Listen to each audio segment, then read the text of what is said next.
for the Keshe Foundation. People in Italy are suffering as much as in Germany, in Austria, in England, and are dying everywhere.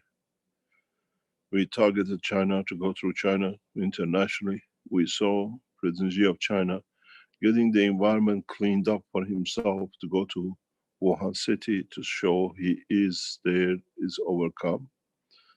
Still, you see it with masks, meters distance. They have to open the cities because people are no money, literally.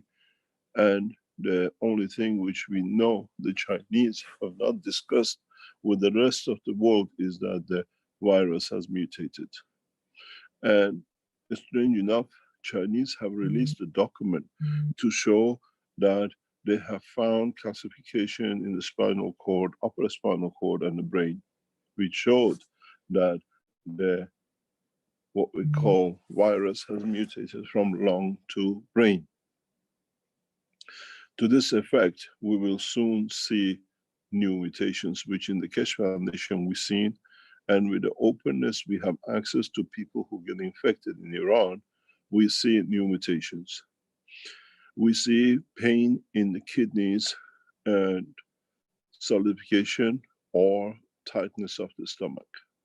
It's like you have eaten the wrong food, but the pressure stays constantly. This is the third strand of the virus. We see the stomach pain, again, tightness of the stomach, the intestine area, not the stomach itself, but the frontal part with the pain in the back.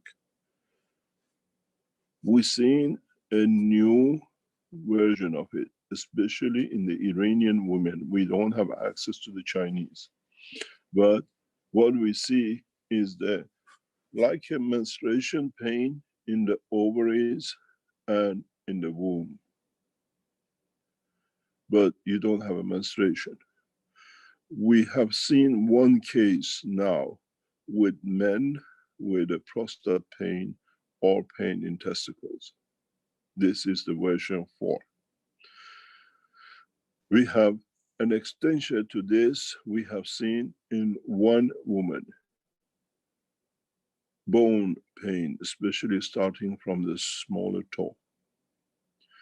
All these were told and the Iranian officials were informed of in the special group set up between the Keshe Foundation, the Sepah medical team for Corona, and the Ministry of Health Corona team.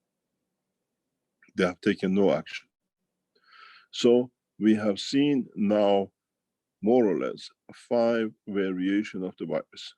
The strangest thing is we do not see that many lung infections as it was originally.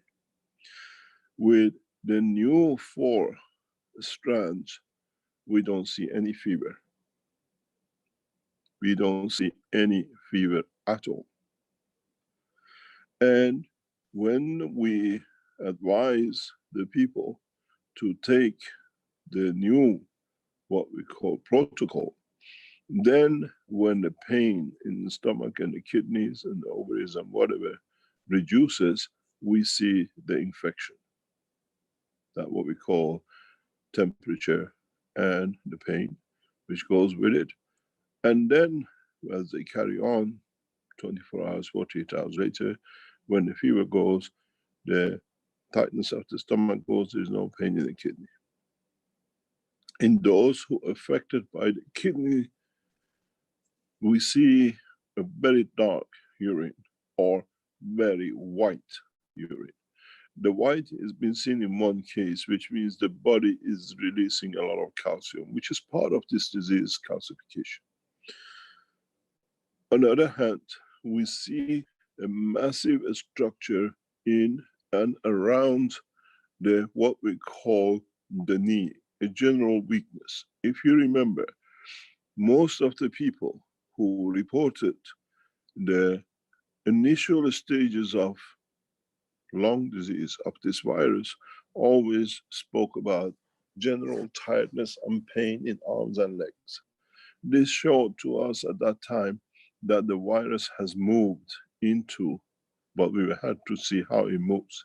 Now we have a confirmation of it. It has moved into bloodstream.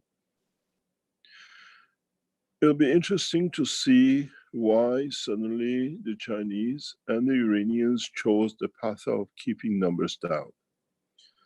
Because in China, mutation was so fast that everybody dies from hemorrhaging, heart attack, brain stroke, without a fever, but in fact, they carry the virus.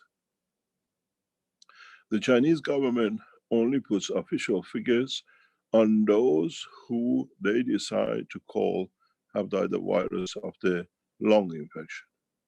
This is an old story. We've seen the same in Iran. So, in fact, we estimate the death toll in China over 10 million, and we're increasing it to 20 million. By opening the cities, now we see no sign of death, but the death piles up due to changes in the virus. The virus does not infect, the virus takes over, sapping energy. We put the estimated death in Tehran and in Iran in general, around about 200,000. This is considering that most of these cities have brought in freezer containers to contain the body of dead. There's not enough. People, even some places, refuse to go to funerals because at the funeral is where there is a big problem. We've seen it in Iran. When you're sick, who is with you? Your loved ones, your husband, your wife, your children. And then who do you see to say condolences at the funeral? The same person who looked after the sick person. Now, not only the sick person has died, the family carries it. Now everybody who goes for condolences picks it up, handshake of death. In one case, we have seen 52 people, and a large number have died, mainly of kidney and liver and other failures.